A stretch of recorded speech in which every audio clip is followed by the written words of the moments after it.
왜냐하면 다 하나님의 진리의 빛을 입었기 때문입니다. 그래서 하나님의 그 진리는 불변해요.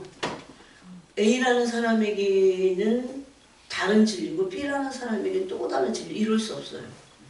그래서 교회는 동일한 하나님의 그 말씀의 진리를 나타내야 됩니다. 그래서 진리는 절대적이에요. 절대적인 가치가 있고 그 진리보다, 이 기록된 말씀, 그 진리보다 위에 있는 것은 없습니다. 그래서 이런 생각을 가지고 말씀 앞에 서서 그걸 깨트려 버려야 돼요. 진리가 아닌 것들은 제거할 줄 알아야 됩니다. 우리 중에 좋은 의견이 어딨냐? 물론 그런 게 필요로 할 때는 있어요. 그렇지만 하나님, 교회가 하나님의 말씀 앞에서는 의견이란 없습니다. 어떤 사람이 천국에 갔더니 거기 어떤 질문도 아무도 하는 사람이 없대요. 예수님이 되게 온화하게 명령하신 게 천사들이 일사불란하게. 그래서 그분이 만왕의 왕이시고 얼마나 위엄이 있고 높으신 분인 줄을 그분이 알았다고 합니다.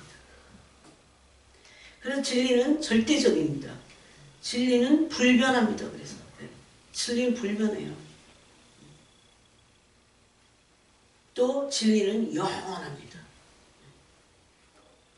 그래서 이 하나님의 진리는 이 개념이나 이론이 아니기 때문에 하나님의 진리는 우리가 천국에서도 영원할 겁니다. 근데 그 진리는 하나님이시기도 하고 그 진리는 예수님 자신이시기도 합니다. 그래서 우리가 지난 시간에 이제 그 양심을 찔림 받는 거에 대해서 나눴어요. 뭘로 찔림을 받냐면 빛으로 찔림을 받아야 됩니다. 빛이 비쳐서. 그래서 히브리서 4장 12절 말씀대로 하면 양날성 검과 같은 하나님의 말씀이 영원하고 불변하고 절대적인 가치를 가진 하나님의 말씀이 내 생각과 내 감정을 찔러 쪼개야 돼요. 그래야 이게 내가 온전한 사람이 되는 거예요. 얼마나 빗나가고 얼마나 부패하고 얼마나 그렇게 되게 연약하고 무한한 이 한계가 있고 그리고 얼마나 그 부패할 여지가 얼마나 많은지. 신앙생활을 한다는 것은 구원이 완성된다는 것은 하나님의 그 절대 가치와 영원하신 그 하나님의 말씀의 진리가 나를 계속 찔러 쪼개어서 그 빛을 받는 겁니다. 그래서 하나님의 말씀의 빛이 우리의 심령 안에 비춰져야 됩니다. 그래서 여기 보니까 오늘 말씀에 보니까 우리가 전에는 어두움이었어요. 이 어두움이었다고 하고 빛이 없다고 하는 거죠. 어두움이라고 하는 것은 이 우리가 그 양심이 깨끗해지지 않은 상태에 있는 겁니다. 너희가 전에 있는 어두움이다. 이제는 주 안에서 빛이라. 그래서 예수님을 믿는다는 것은 예수 믿고 예수님과 나는 상관없이 뭔가 티켓을 따내서 지옥을 안 가는 그런 수준이 아니에요. 예수님을 믿게 됐다는 것은 믿고 나서 거듭남도 내 마음대로 할 수가 없어요. 성령님이 안 계신데 내가 스스로 거듭날 수 있느냐? 그럴 것 같으면 예수님이 오실 필요도 없고 성령님이 우리 안에 계실 필요도 없습니다. 이런 것들을 아무것도 아닌 것 같은데 이게 얼마나 중요한 진리를 아는 실마리가 되는지 모릅니다. 성령 없으면 아무것도 아니야. 하나님 그리스도의 영이 없으면 그리스도의 사람이 아니라 그러잖아요. 그리스도의 영은 우리의 감정과 의지를 온전하게 예수님의 형상으로 빚어가요. 그래서 이 슬픔 많은 세상에서, 이 고통 많은 세상에서 이 고통과 슬픔이 무가치한 게 아니라 그 하나님의 완전하시고 영원하신 빛 대신 그 진리의 말씀, 그 진리가 있다는 게 너무 감사해요. 만약에 그게 없었다면 저 같은 사람은 얼마나 방황했겠어요. 방황하고 아마 일찍 죽었을걸요. 왜냐하면 항상 제가 믿는 집에서 태어나서 그런지는 모르겠어요. 항상 뭐가 도대체 올바른 것이냐, 왜 우리 이렇게 하나님께 복을 받지 못하냐, 왜 이런 문제를 가지고 근데 복을 왜 받지 못하냐를 생각한 게 아니라 하나님 과연 어떤 분이신가 이런 거를 알고 싶었어요. 그래서 우리가 전에는 어두움이었다는 것은 그 양심이 어두운 거예요. 거기 빛이 임하지 않는 겁니다. 근데 이 절대적이고 가치가 있고 무호한 하나님의 완전하신 진리의 말씀의 빛이 아니 하나님 자신의 빛이에요. 그 빛이 우리의 심령 가운데 믿을 때 비추고 그 다음에 이 성령이 마치 빛같이 우리 속에 거하고 계시다는 겁니다. 그러면 예수님을 믿고 나서 그 빛 대신 성령님과 늘 동행하는 겁니다. 그래서 더 빛으로 온전해진 겁니다. 이 말씀을 요한 1서를 제가 한번 읽어보겠습니다. 요한 1서에 보니까 이런 말씀을 하고 있습니다. 우리가 보고 들은 바를 너에게도 전하면 3절입니다. 너희로 우리와 사귐이 있게 하려 함이니 여기 사귀는 것을 말하고 있었는데 우리의 사귐은 아버지와 그의 아들 예수 그리스도와 더불어 누림이라 그랬어요. 사귀는 게 조금 사귀다 마는 게 아니고 사귀는 깊어지면 어떻게 됩니까? 서로를 누립니다. 누림이라고 했어요. 그러면서 우리가 너 그에게서 듣고 예수님에게서 들은 거예요. 듣고 너에게 전하는 소식은 이것이니 곧 하나님은 빛이시라. 하나님의 아들이신 본체 형상이신 예수님도 빛이시겠죠. 그에게는 어둠이 조금도 없으시다는 것이니라. 그러면서 사귐을 말합니다. 아까 사귐을 말했잖아요. 우리의 사귐은 아버지와 그의 아들 예수 그리스도와 더불어 누림이라. 사귀어서 깊이 누리는 겁니다. 그분을 누리는 거예요. 사람을 누린다는 것은 그분의 성품을 누리는 겁니다. 여러분 성품이 안 좋은 사람의 성품도 이걸 누린다고 말하지 않죠. 내가 막 정말 고통을 받으면서 함께 하는 거죠. 그런데 여기 이렇게 말합니다. 만일 우리가 하나님과 사귐이 있다고 하고 여기 하나님은 빛이시고 예수 그리스도도 그 본체 형상이신 예수 그리스도도 빛이신데 그 빛과의 사귐을 말합니다. 그러니까 예수님 성령님으로 인해서 예수님을 믿고 구원을 받은 우리는 그 이후에 내 안에 성령님이 계신데 그분은 빛이시라는 겁니다. 성령님을 여러분 성령님 이렇게도 부르지만 진리의 영 이렇게도 부릅니다. 그 진리의 영이신 성령님이 우리 안에서 진리를 가르쳐 주시고 그 진리의 빛을 우리에게 비춰주시는 거예요.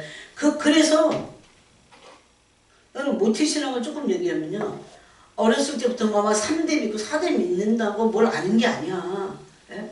교회 생활을 아는 거지. 어렸을 때부터 해갖고. 근데 그 사람이 하나님의 말씀의 진리의 빛과 상관없이 살았다면 그 사람은 완전히 초보야, 초보. 예? 그래서 예수님을 믿는다는 건 뭐냐면 그런 교회 생활, 종교 생활을 하는 게 아니에요. 뭐 다 필요해. 뭐 주일학교 교사도 필요하고 안 한 게 없으니까 진짜. 제가 그랬잖아요. 나중에는 교회에서 사고를 봤어. 서울신대 앞에 갔더니 아니 왜 졸업하면 왜 못 떠나? 그래갖고 서울신대를 못 떠나니까 나중에 거기다가 저기 책방 복사기를 하나 들여두고 책방을 하고 있더라고. 야, 저는 언제 떠나냐? 졸업했으면 떠나야지 학교를. 이 예수님을 믿음으로 성령님이 우리를 거듭나게 하셨어요. 그래서 성령님은 또 어디로 가셨나요? 우리 마음에 계시다는 의미는 뭐냐면 우리 마음에서 우리와 빛으로 계셔서 교제하신다는 겁니다. 그래서 이게 사귐이라고 그래요. 우리가 하나님과 사귐이 있다 하고 어둠에 행하면 거짓말하고 진리를 행하지 아니하느냐 그랬어요.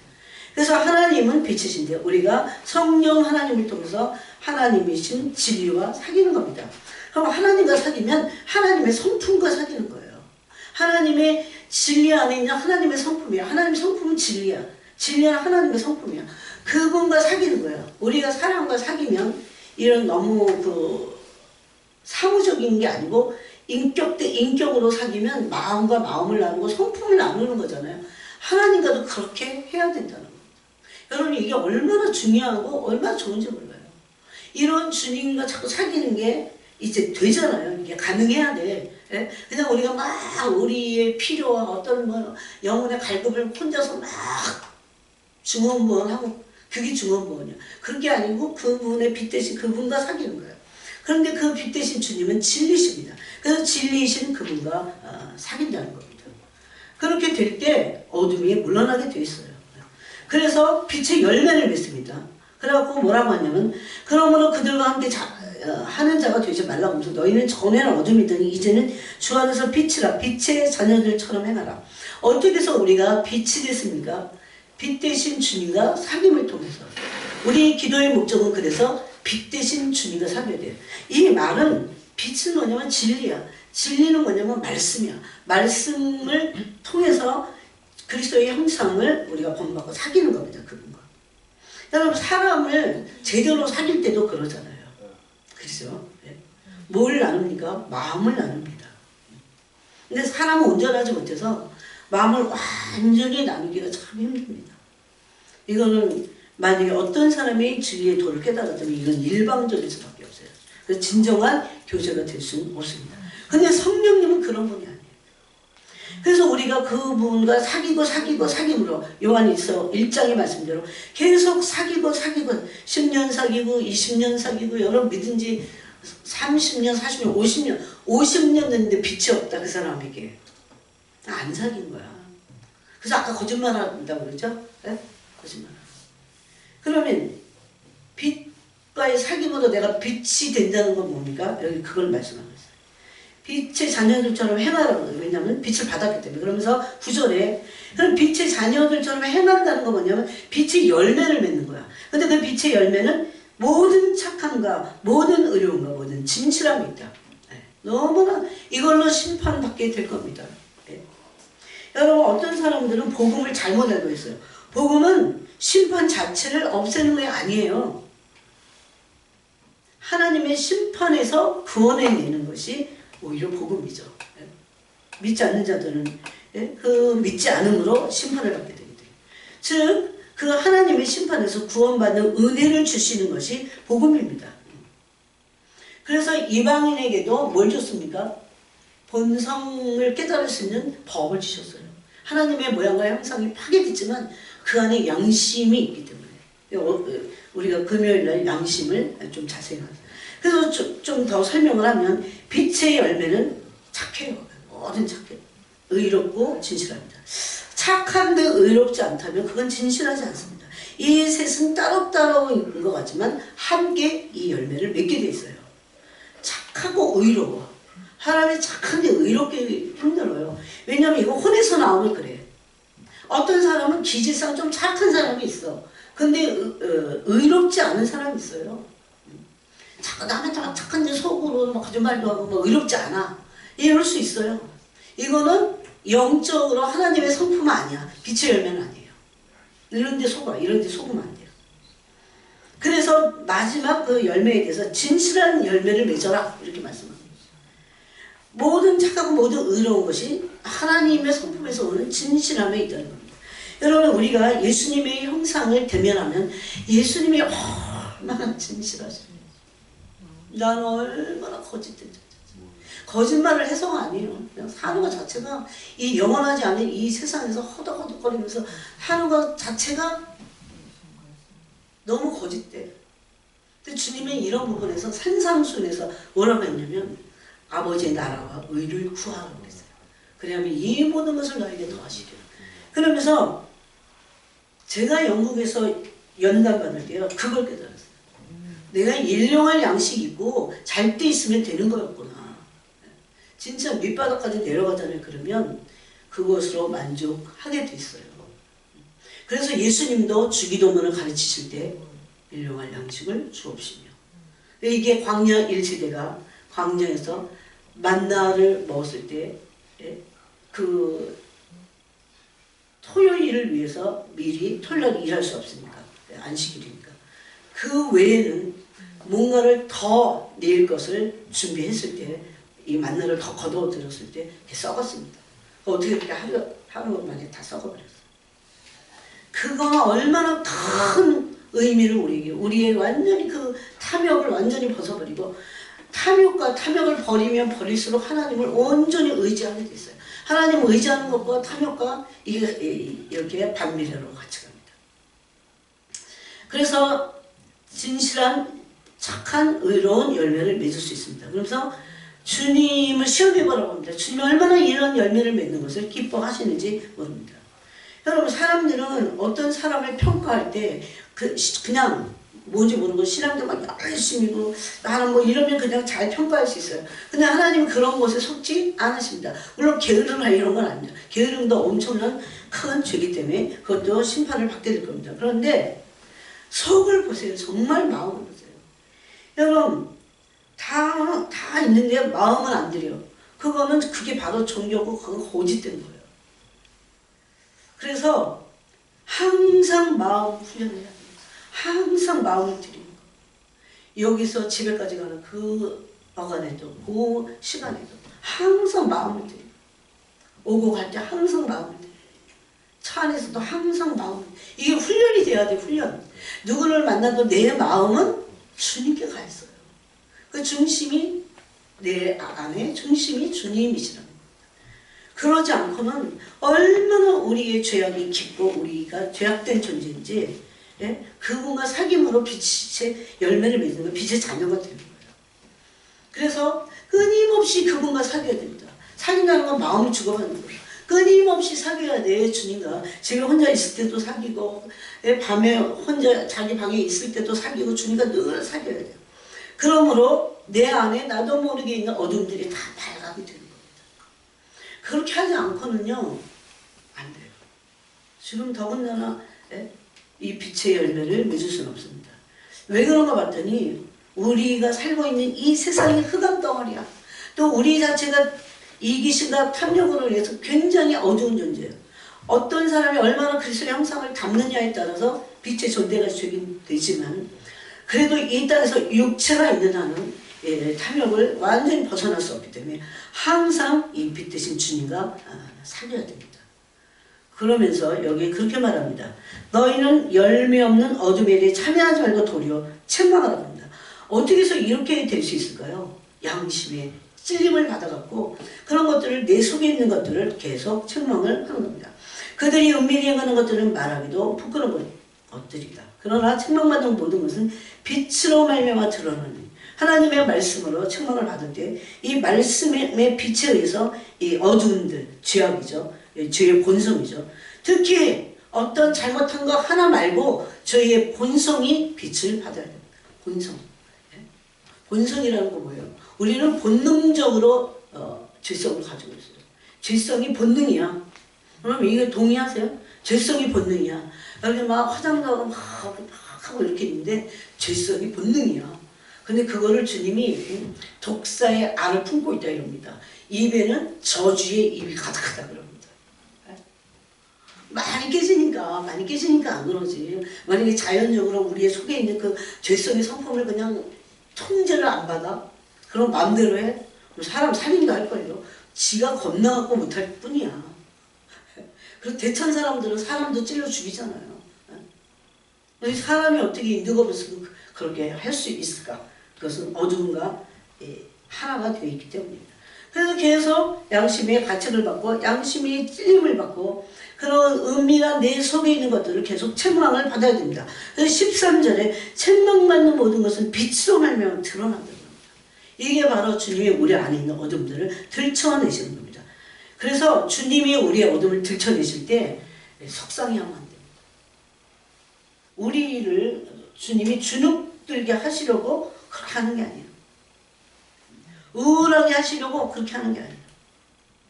회개함으로 주님의 그 아름다우신 형상, 이런 주님의 아름다우신 형상을 누가 봤어요? 다윗이 봤잖아요.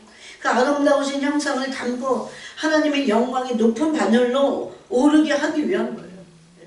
이걸 진짜 깨달으면요, 낙심하지 않습니다. 하나님이 우리를 맨날 계속 빛으로 비춰갖고 막 죄인 취급이나 하고 막 징계나 일삼고 막 주눅이나 들게 하고 그런 거 아니에요. 근데 징계받을 때 그런 마음이 조금 생기긴 해. 네? 주눅이 좀 살짝 들으려고 그래. 그런데 진짜 말씀의 빛 가운데 있으면 그런 것들이 하나님이 사랑하기 때문에 주시는 거라는 것을 알게 됩니다. 그러므로 여러분 옳은 것과 참된 진리와 바른 것, 제가 이런 거 참 많이 얘기했어요. 이게 그 무엇보다도 내 마음이 우선적으로 돼야 돼요. 이거는 진리고 영원한 거기 때문에 옳은 것은 영원해요. 바른 길은 영원해요. 그렇기 때문에 없어지지 않습니다. 이건 그래서 우리가 그 길을 선택하고 갈 때 억울해할 필요 없이 하나님의 나라에서 상상할 수 없는 영광으로 갚음을 받습니다. 내가 이 땅에서 옳은 걸 선택하고 참된 진리를 선택하고 바른 길을 가기 위해서 내가 어려움을 당했어요. 그 영광 엄청납니다. 네.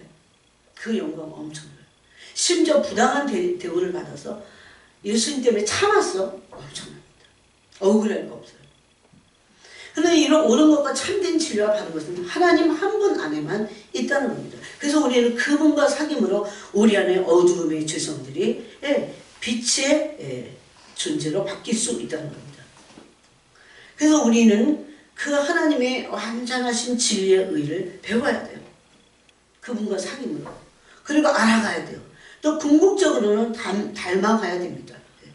그래서 그리스도의 형상을 담고 그것이 구원의 완성을 이루는 겁니다. 그럼 사람마다 그래서 다 반열이 틀려요. 지금은 다 똑같은 것 같지. 어떤 옛날에 어떤 형제가 우리 담배를 진짜 많이 피웠어요. 근데 살을 빼려고 좀 피는 것도 있더라고요. 살이 안 빠져. 그러면 이제 그 형제를 위해서 막 기도해서 지금도 얼굴이 막 기억이 나. 통통한 그런 거. 그래서 막 기도를 하는데 제 마음속에 우리가 계속 담배 피워서 어떡하냐 이러면서 약간 그런 좋지 않은 생각으로 기도를 했어요. 근데 갑자기 주님이 그 형제를 보시는 거하고 내가 그렇게 하고 그 우리는 눈을 많이 바꿔야 돼요. 사람 겉모습을 갖고 판단할 수 없어요. 얼마나 그리고 사랑하시는지. 전 그런 사랑이 없이 기도했거든요. 얼마나 사랑하시는지. 그런 애가 그게 이제 저한테 왔잖아요. 그 사랑을 품고 막 방언으로 기도했어요. 그 형제를 위해서. 이게 최고입니다. 사랑을 품고 기도하는 거. 사람의 혼의 마음으로도 얼마든지 기도할 수 있어요. 근데 그거는 그런 다른 사람들의 죄악으로 해서 내가 상처를 받을 수 있어. 그러므로 우리는 의를 배워야 됩니다. 여러분 우리가 구원을 받았지만 의를 배운 적이 있어요? 주님이 그래서 너 언제 의를 배운 적이 있냐? 학교에서 배웠어요? 학교에 의가 어디 있어? 요즘 심지어 교회에서도 의를 안 가르치니까 이게 문제죠. 구원 받은 것이 끝이 아니야. 칭의 그게 끝이 아니야. 이제는 성화와 영화롭게 되는 것을 위해서 하나님의 의, 하나님에게만 있는 그 의를 배워야 됩니다. 사실 제가 이렇게 설명하지만 이 맛은 정말 틀려요. 주님의 의의 맛이 양식이야, 양식. 우리 영혼의 양식. 믿는 사람들의 양식. 여러분은 영혼의 양식이 뭐예요? 예수님의 성품이 양식이어야 돼. 예수님 성품. 사랑, 내가 먹고 마셔. 주님의 의, 내가 먹고 마셔. 거룩, 이걸 먹고 마셔.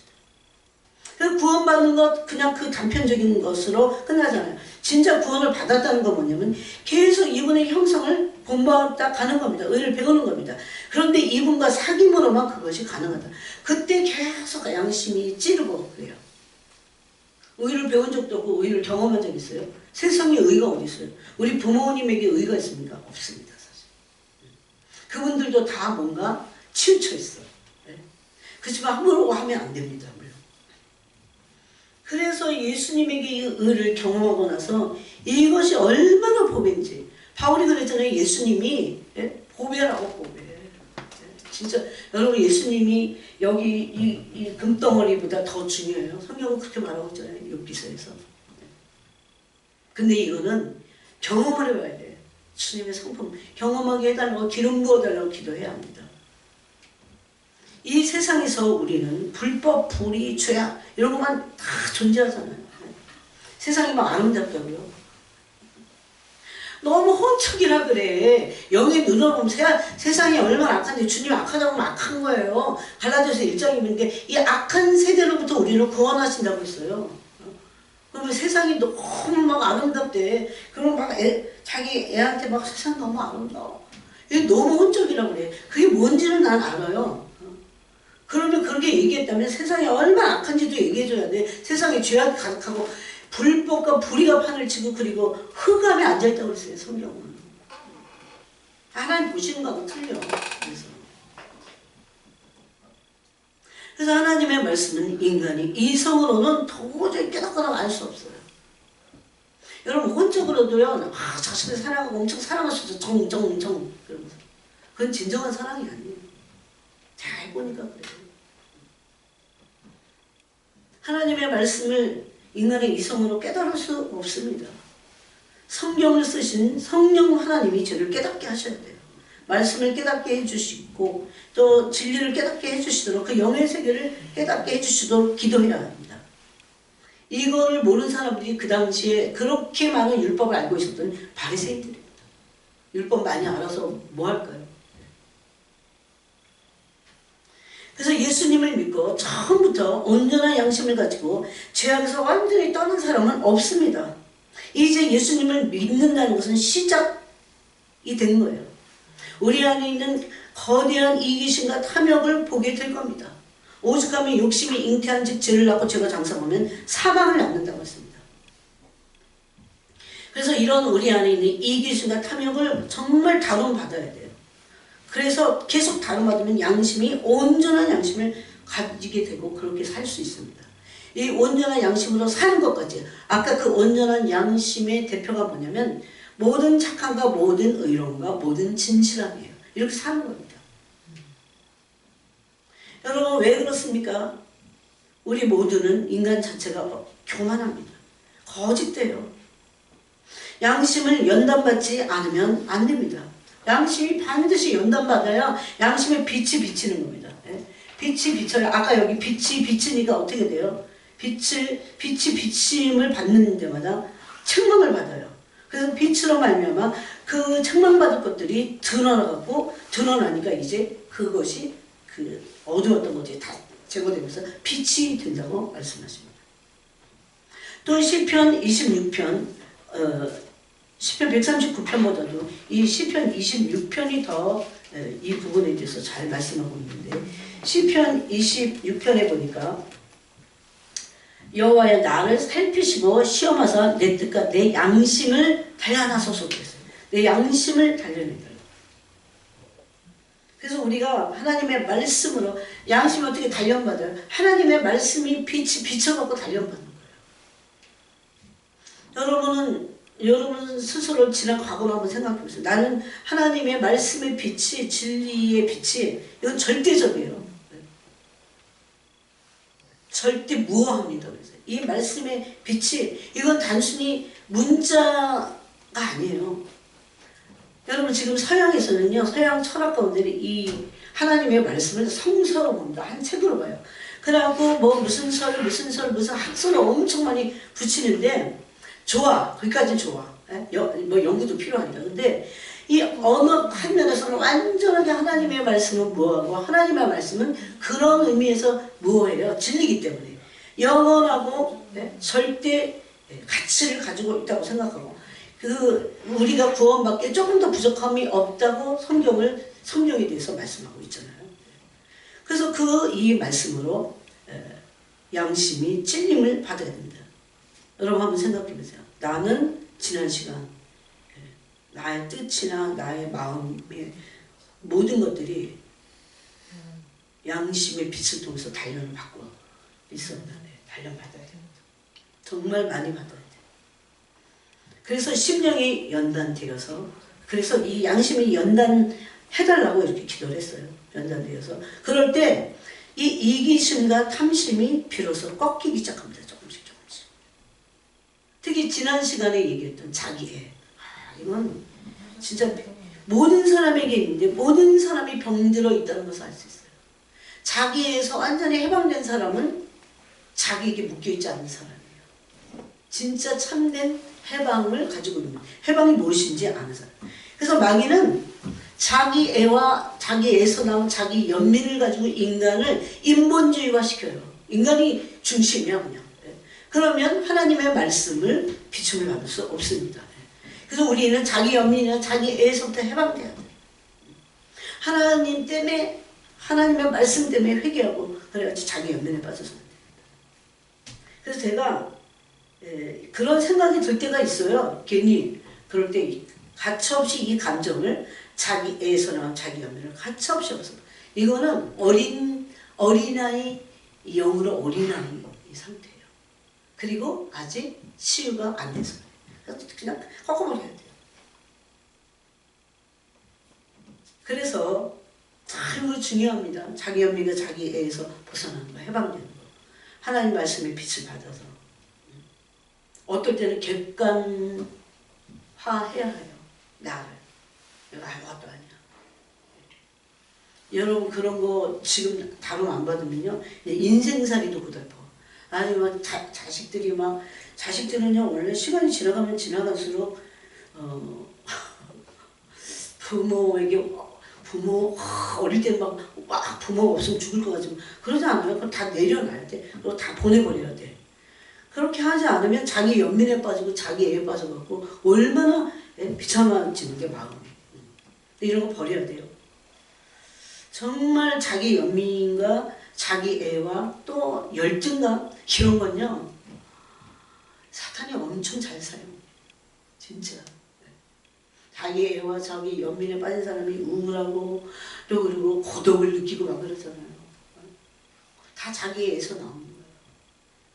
우리에게는 성령 하나님이 계신데 성령 하나님이 계셔서 내가 고독한지 만지도 느끼지 못할 정도까지 거기 깊이 살게요. 그러지 않으면 이런 거를 마귀가 사용해. 저기 열등감이나 자기 연민 이게 또 열등감으로 오거든요. 이런 것들을 가지고 마귀가 장난칩니다. 이게 인본주의라고 했잖아요. 그래서 항상 이런 연민에서 벗어나서 해방될 수 있어야 합니다. 주님의 십자가는 바로 이런 것들을 완전하게 하기 위해서 오신 겁니다. 이 자기 연민이나 열등감 이런 것들은 다 죄예요. 죄예요. 영이 깨어있어서 하나님과 교제할 때 이런 영 안에 있는 양심을 살피고 양심을 깨우고 하나님 앞에 말씀으로 양심을 비추게 될 수 있습니다.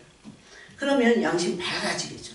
밝아진 양심, 깨끗한 양심뿐만 아니라 밝은 양심을 가지고 하나님을 향한 선한 양심이 될 때까지 선한 양심이 될 때까지 그때 일어나는 게 내 안에서 성령님이 탄식하면서 하나님 밖에는 선한 분 없잖아요. 그래서 베드로 후서에서 이렇게 봐요. 하나님을 향한 선한 양심의 간구를 성령이 하신다고 그래요.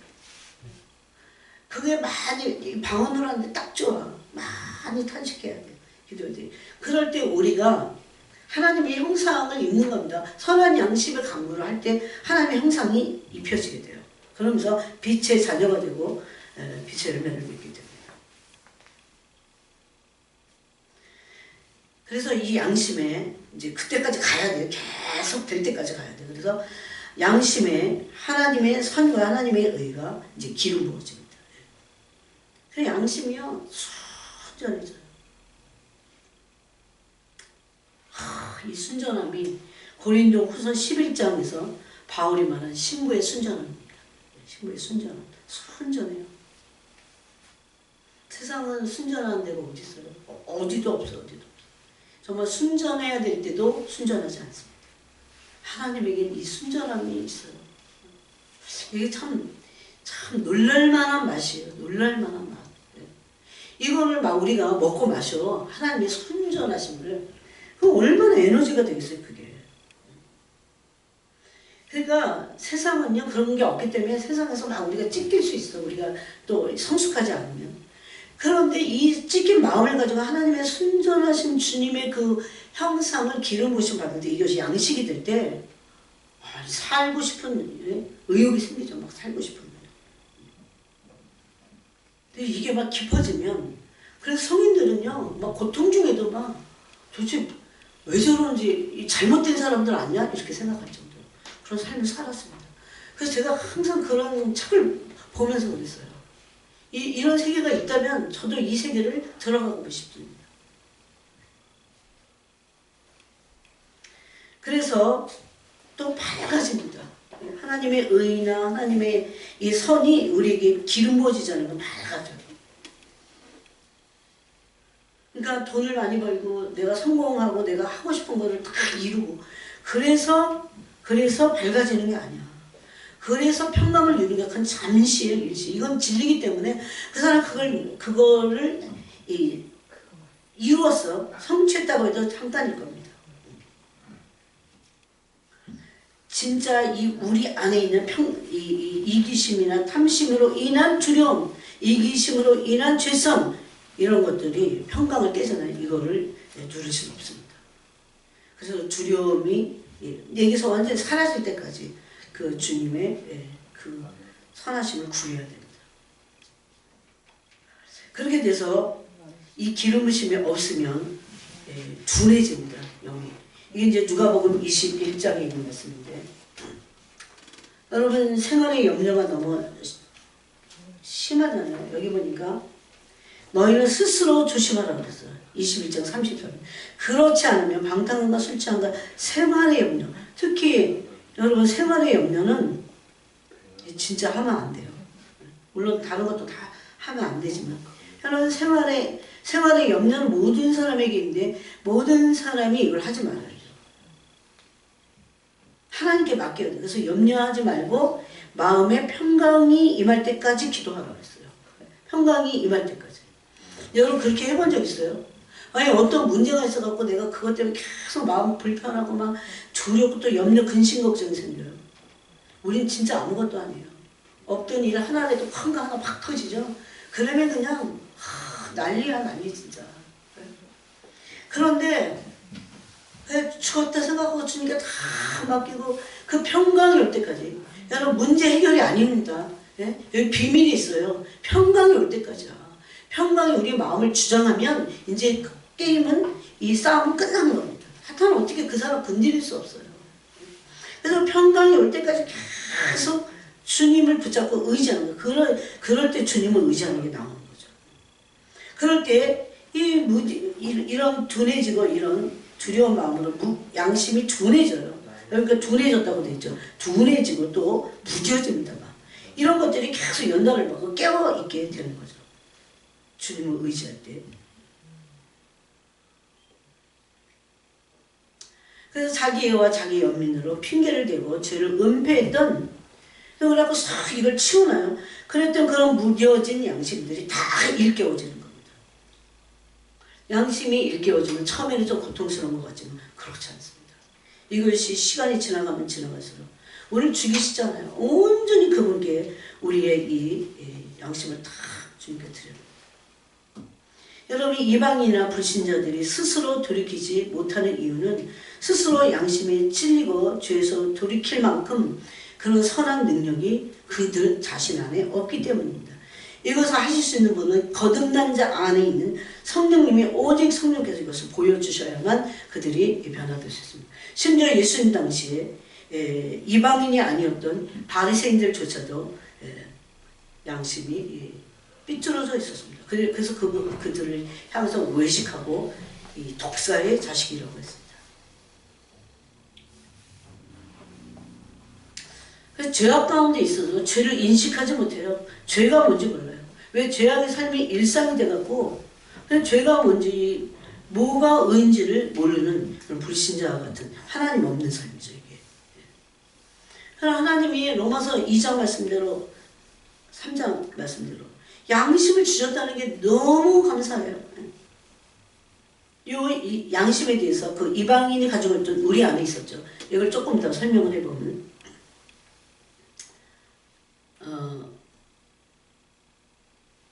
유대인에게는 성문화된 율법을 주셨어요. 이게 모세의 법이죠. 그렇다고 이방인은 이제 우리 율법을 안 받았으니까 우리는 해방이다 이게 아닙니다. 이방인에게는 우리가 지난 시간에 읽은 로마서에 보니까 그 마음에 하나님께서 주신 법을 그들도 가지고 있었어요. 율법은 아닙니다. 성문화된 율법은 아니지만 그들도 어느 정도는 율법의 일을 행할 수 있다고 했습니다. 본성으로 행할 수 있어요. 이게 타락했지만 본성 안에 있는 겁니다. 그들 안에 법이 있다는 것을 증거합니다. 뭡니까? 무슨 법입니까? 양심의 법. 양심의 법. 근데 지금 보세요. 이런 인드법을 쓴, 그러니까 인간에게는 누구든지 하나님 양심의 법을 주신 겁니다. 본성적으로 있는 법이에요. 이게 얼마나 마음이 둔해지고 또 양심이 무뎌지고 양심이 화인 맞아갖고 예수님 오실 때가 너무 가까웠어요. 사람들이 양심이 너무 형편없습니다. 걸레조각 같아요. 그리고 화인 맞았어요. 이 기능을 회복시켜야 돼요. 살아나게 해야 돼요. 내가 아무리 죄에 찔려갖고 고통스러워도 이 양심의 기능을 회복하게 해달라고 하나님께 기도하고 또 간구하고 또 간구하고 해야 됩니다. 그냥 예수 믿는다는 게 그냥 왔다 갔다 하면서 그런 게 아닌 거예요. 이 로마서에 보면 분명히 하나님이 본성으로도 죄를 깨달을 수 있는 이방인에게도 성문화된 율법을 유대인에게 받았지만 이방인인 우리에게도 하나님이 양심의 법을 주셨다고 분명히. 그래서 송사하고 뭐 핑계대고 막 그런 거 한다고 그러잖아요. 서로. 그래서 그들 안에 법이 있다는 것을 증거에 증거 없이 양심입니다. 이로써 그 마음에 새긴 율법의 행위를 보여준다고 했습니다. 그들은 본성적인 법을 가지고 있는 겁니다. 거기다가 우리는 양심이 살아나고, 여러분 그런데 아무리 믿는다고 하는 말씀을 읽어도 양심이 어느 정도 기능을 회복을 해야 돼요. 그래야 찔리지. 예? 하나님 말씀이 아무리 읽어도 막 그냥 혼적으로 아우 나이스해, 아우 좋네, 교회 가니까 기분이 좋아, 교회 가니까 아니 안 와도 기도하고 막 그러면 좋긴 좋겠죠. 그런데 그것만 있는 게 아니야. 양심이, 여러분 오늘부터 그게 부족하다면 기도하세요. 양심의 기능을 완전히 회복해달라고. 그리고 조그만 죄도 찔러야 돼. 그래야 이게 구원이 완성돼 가는 거거든요. 그래야 주님의 형상을 본받지, 그 의로우시고 거룩하신 형상을. 근데 하나도 안 찔려. 그 왜 그러냐면 양심이 기능을 지금 못하고 있는 거예요. 둔해지고, 여기 보니까 이 34절에 생활의 염려로 여기 마음이 이 양심을 말합니다. 둔해지고 뜻밖의 그날이 덕과 같이 너에게 임하리라. 그래서 이 마지막 때 특히 우리가 양심의 기능을 하나님께 회복시켜달라고 계속 기도해야 돼요. 양심대로 살려야 돼요. 양심이 안 찔리면 죄 받는 거예요. 양심이 안 찔리면 죄를 받는 거예요. 양심이 안 찔리면 죄를 어떻게 회개해? 뭐 회개만이 목적이 아닙니다. 예수님의 형상을 어떻게 본받냐고. 거룩함에 이르고 영광스러운 존재가 어떻게 되냐고요. 그래서 우리의 그 구원의 목적이 성화라는 것, 성화를 통한 영화라는 것을 로마서 8장을 우리가 먼저 우리가 나눈 겁니다. 그래서 이런 양심을 따라 살아야 됩니다. 양심의 기능이 회복되도록 기도해야 됩니다. 그래야 거룩해지고 깨끗해지는 거예요. 그것도 신부예요, 사실은. 진리의 깃발을 든 사람들이 있잖아요, 아가서에. 그런데 저 이런 사람들 많이 봤어요. 예수님의 신부라고 그러고 그러는데 막 성품은 아무것도 준비 안 해. 그럼 예수님이 오실 때 가까웠고 예수님이 신부라는 걸 지식으로 알면 뭐합니까? 아무 소용 없어요. 그래서 엄밀히 따지면 막 신부 준비를 따로 그렇게 할 필요 없어. 아니 물론 필요해. 그거 하나는. 근데 하나님의 말씀 그대로 사는 것을, 양심이 찔려야 회개하고, 그 양심의 빛은 하나님의 진리의 빛이에요. 아까 그랬잖아요, 제가. 하나님 그냥 우리 양심이나 찌르고 맨날 주눅이나 들게 하고 우울하게. 그래서 양심이 찔릴 때 좀 우울해요. 막 금방 어떤 사람이 양심이 찔리고 나서 힘드니까 바깥으로 나가고 사람들 만나고 막 이래. 그럴 게 아니야 지금. 회개해야 되고 성화를 이루어서 주님을 닮아야 돼. 주님은 우리를 조금 더 죄인 취급하시려는 분이 아니라 우리가 죄를 졌어도요, 그 죄는 다 아들에게 넘겨주셨는데 죄인 취급은 예수님 받으셨죠. 또 징계를 일삼는 것을 사실은 굉장히 주님이 마음 아파하세요. 저를 때릴 때도 그랬어요. 마음이 아프다고 그러셨어요. 근데 때려야 됩니다. 맞을 수밖에 없을 때가 있어요. 그래서 그러므로 우리는 양심이 굳어지지 않게 해야 됩니다. 흐려지지 않게 해야 돼요. 그리고 나서 양심을 계속 단련해야 깨어있는 겁니다. 깨어있는 사람들이 양심이 흐리멍텅하다, 양심이 막 죽어있다. 그래서 바울은 뭐라고 합니까? 디모데서에서 내가 사람에게나 하나님 앞에서 양심이 꺼리끼는 것을 하지 않았다 그럽니다. 조금이라도 꺼리꼈으면 어떻게? 그 사람을 강의해서 회개해야죠. 회개. 그게 자꾸 변화되는 겁니다. 그래서 양심이 온전히 기능한다는 게 얼마나 중요한지 몰라요, 여러분. 우리 그게 없어 그러면 어떻게 회개해? 우리 찔린 게 없는데. 맨날 성경을 막 사람 말할 때도 펴갖고 읽으면서 그 사람 얼굴 한번 쳐다보고 이럴 수는 없잖아. 대화하고 나서 딱 속에. 그 거울이 있어요. 율법에. 그 하나님의 그 자익한 온전한 율법을 들여다본다고 했잖아요. 이게 있어갖고 그걸 들여다볼 때 내 양심을 막 하나님 말씀이 나 양심을 찔러버리죠. 왜? 양심이 살아있기 때문에. 양심이 기능하게 돼. 그래서 로마서 말씀대로 우리에게 이 양심의 그게 이방인에게 우리가 이방인이니까 주셨다고 하지만 이거는 유대인도 마찬가지입니다. 유대인들도 이 양심을 찔림을 받아야 돼요. 그러지 않으니까 바리새인 같은 사람들이 나타나고 그러니까 그들이 막 예수님을 십자가에 못 박으면서도 이게 마치 막 하나님의 법을 이루는 것이냐 그들이 그렇게 말합니다.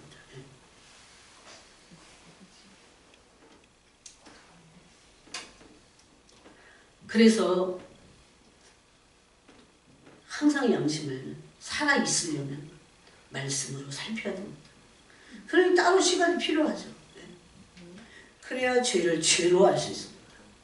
이건 하나님의 말씀이 빛이 되고 나를 비춰야지 내가 스스로 죄를 알 수 없어요. 내가 이게 얼마나 심각한 죄인지를 몰라. 네? 내가 음란한 생각을 품고 그게 얼마나 심각한 죄인지를 모른다니까요. 그 심각성이 문제야. 몰라. 저긴 죄야. 조금 찔려. 뜨끔해. 잘못 그러지 말아야지. 이런 거 해갖고는 그 죄가 안 끊어집니다. 말씀에 의해서 그 빛이 와야만 양심이 찔리고 찔려서 죄를 알고 죄를 알아서 회개하고 그 죄를 끊기 시작하는 겁니다. 그래서 끊어질 때까지 이 죄가 끊어질 때까지 최고예요. 그래서 하나님 앞에 갔을 때 이런 사람들이 상이 있어. 뭐 가서 막 어떤 사람도 그래요. 막 양이 좀 더러워 그런데 막 세상에 나가서 뭔가 하나님의 일을 한다고 그런 거 안 받았어요.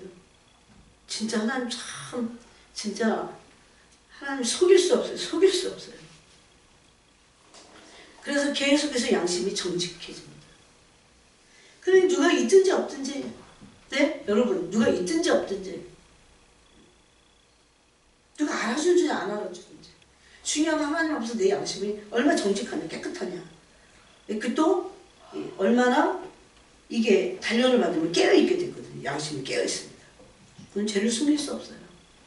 굉장히 중요합니다. 마귀는 이런 거 싫어요. 이런 말씀 나누는 거 싫어요. 그래서 양심이 기능할 수 있게 기도하세요. 내 양심이 주님이 주신 거잖아요. 기능할 수 있도록. 하나님의 모양과 형상으로 우리가 될 때까지 이 양심을 기능해야 됩니다. 그러기 위해서 우리에게 주신 거예요. 그래서 숨은 동기를 계속 밝혀내고 회개해야 됩니다. 처음에 좀 힘든 것 같지만 그렇지 않습니다. 이것이 이 어둠들이 제거되면 제거될수록 주님이 또 길도 여십니다.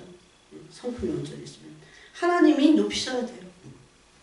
순전한 사람, 정직한 사람.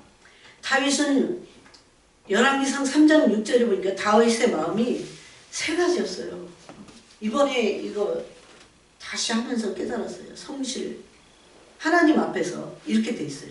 주님 앞에서 다윗은 어떤 마음을 가지고 있었냐? 열왕기상 3장 6절에 보니까 성실하고 공의로 행하고 정직함, 공의로운 마음, 정직한 마음, 성실한 마음 이 세 가지를 가지고 있었어. 그 세 가지를 가지고 행했어요. 사람들은 뭐에 관심인지 모르겠어요. 부자 되는 거 아니면 확 사람들이 다 알아주는 거, 명예를 얻는 거. 그래서 막 세상에서 내가 엄청 거짓된데 그냥 영광을 얻는 거 그런 거 쓰레기야 쓰레기. 내가 정직해 하나님 없어 양심 온전해 근데 영광도 얻는 거예요. 그거는 하나님께 진정한 영광을 올려드릴 수 있습니다. 이게 마귀에게 속는 거예요. 속지 말아요. 절대 속지 말아요. 그래서 하나님이 기뻐하셨던 다윗의 마음이 그랬다는 걸 알 수 있어요. 그래서 다윗은 여러분 어디서 이런 마음을 도대체 갖게 됐을까요? 광야에서 연단받을 때. 그래서 양심의 연단을 받은 겁니다. 아까도 시편 26편에 나를 시험하시고 내 뜻을 하시고 내 양심을 단련하소서. 그가 그렇게 기도했어요. 양심을 단련해달라고 기도하는 사람 많지 않을걸요. 이게 뭔지도 아예 몰라. 무슨 기능을 하고 있는지 몰라요. 여러분이 로마서 2장을 가서 읽어보세요. 그 밑에 있는 거. 그러면서 2장 그 14절 이런 데서 읽으면서 우리에게 양심이 기능을 해야 되는구나. 근데 여러분 이거는 내 마음에 속에 있으니까 어디 가든지 이게 기능을 하면 딱 이 죄를 지적하잖아요. 그렇게 마음 먹어서 안 돼. 잘못된 마음. 이런 걸 계속 성령님 말씀하시죠. 오히려 감사한 거죠. 너무 감사한 거죠. 뭣도 모르고 막 아무 일을 하고 막 그럴 수 있잖아. 그런데 불신자같이 살 수 있잖아요. 그런데 그렇지 않습니다. 그래서 오늘 이 말씀을 나눴습니다. 여러분이 오늘 이 시간에 기도할 때 그 하나님이 원래 우리에게 주셨던 예수님의 형상을 담도록 하기 위해서 최종적인 목표입니다. 그래서 이 양심의 기능을 주셔서 이것이 완전히 내 안에서 예민하게 반응하고 기능하게 해달라고 그런 기도를 같이 하시기 바랍니다. 하나님 아버지 감사합니다. 오늘 시간에 우리에게 이 귀한 말씀 주셔서 이 말씀을 새기고